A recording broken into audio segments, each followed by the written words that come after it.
Ako po si Police Senior Master Sergeant Donald T. Putingan, kasalukuyang naka-assign sa Baguio City Police Office, Station 9. Ang binigay na designation po sa akin ay Patrol Officer 3, Supervisor. Nagbigay po sa akin ng mas decisive po ako sa pag-decision sa trabaho, mas sharp and quick yung pag-iisip ko. And then sa family ko po, mas naitataguyod ko, mas natuturuan ko yung aking mga anak, mas na-appreciate ko ang buhay, may asawa, mas nirespeto ko yung aking asawa.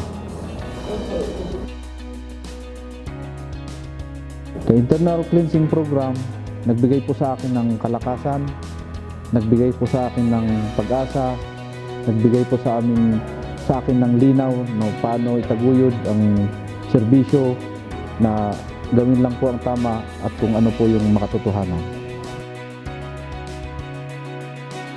My principle in life is to enjoy the grace of God through the finished work of Jesus.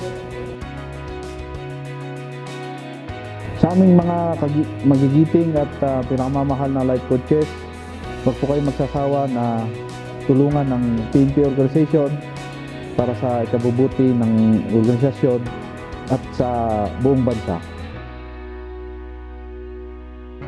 Sa lahat po ng kasamahan ko sa PNP, magserbisyo po tayo ng tama na ayon sa kagustuhan ng ating Panginoon, in line dun sa Memorandum Circular 2019-027 at sundin po natin yung divine law na yun din po ang nakasaad ang ating saligang batas.